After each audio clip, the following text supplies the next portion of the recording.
C'est un honneur pour moi de fouler le sol de la Bretagne.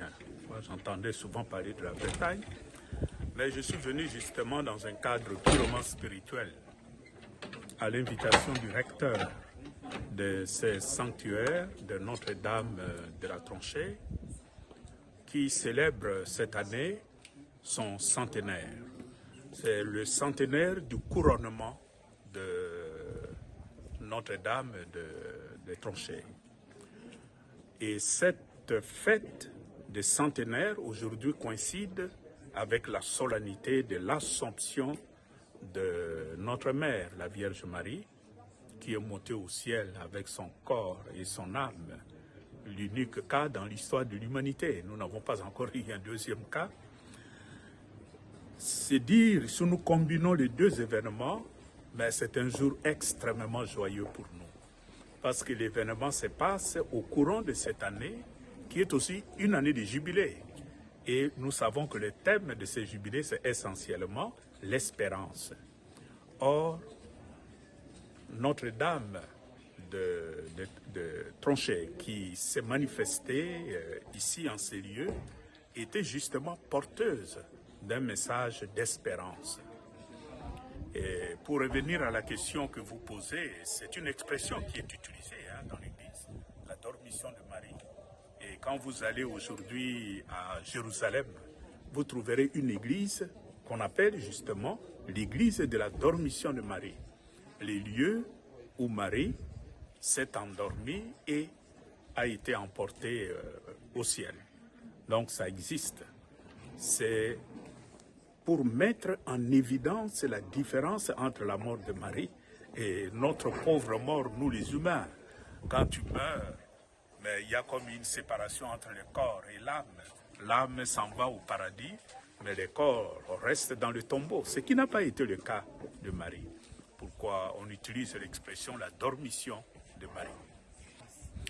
Je crois que dans un contexte de conflit un peu généralisé comme aujourd'hui dans notre monde, dans un monde où l'argent, les affaires ont pris le dessus sur le sens de l'humain, la notion de l'espérance prend une signification particulière.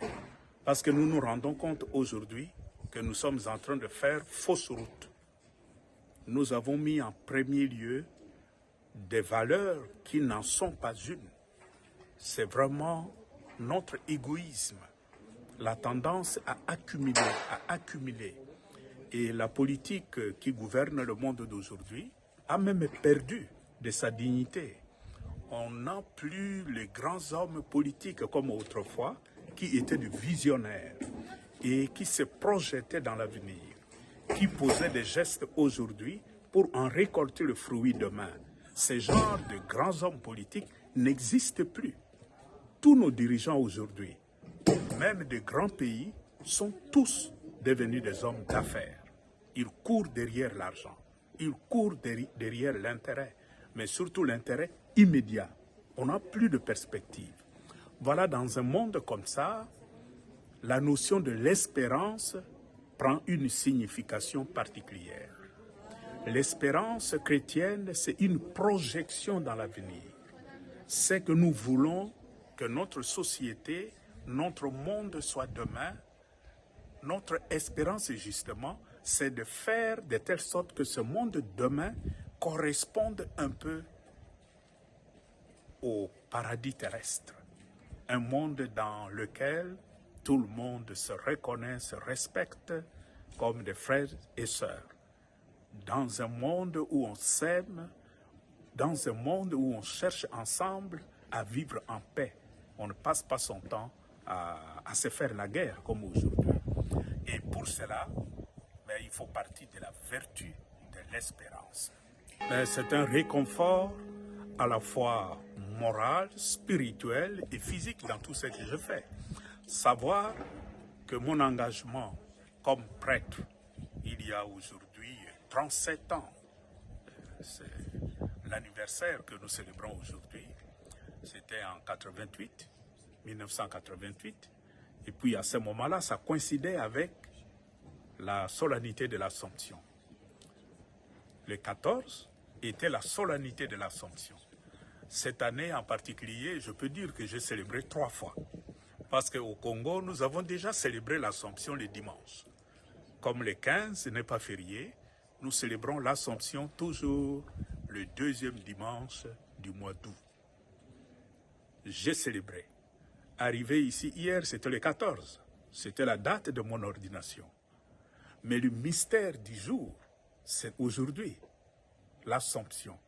Ainsi, pour moi, ça a été une année très particulière de célébrer mon anniversaire sacerdotal 3 fois. Mais surtout dans un cadre beaucoup plus spirituel, dans un sanctuaire marial. Et aussi accompagné de la communauté locale et de la communauté congolaise venue de Paris. Donc c'est un réconfort pour moi. C'est une confirmation que le chemin que j'ai choisi il y a 37 ans, c'est le bon chemin. Notre message est toujours le même. Et c'est la mission de l'Église. Jésus-Christ est venu au monde pour la réconciliation entre les hommes. Voilà pourquoi nous, en tant qu'Église, nous, en tant que pasteurs, nous continuons à porter ce message d'espérance, mais aussi une invitation à tous les Congolais et Congolaises, et puis tous les hommes de bonne volonté, à sortir de cette logique du plus fort, qui impose sa loi aux plus faibles, et que nous allions vers ce processus de dialogue pour qu'autour d'une table, nous puissions parler. Parce que quand les gens se font la guerre, ça signifie qu'il y a quelque chose qui ne va pas. Mettons tout ça sur la table. Et dans un dialogue sincère, nous trouverons toujours des solutions pour pouvoir jeter la base d'un vivre ensemble harmonieux entre les enfants du Congo. Parce que ce qui se passe à l'Est, mais ce sont les petits qui font le frais. Ce ne sont pas les grands qui créent le problème, mais ce sont les petits. Et ça, ce n'est pas acceptable.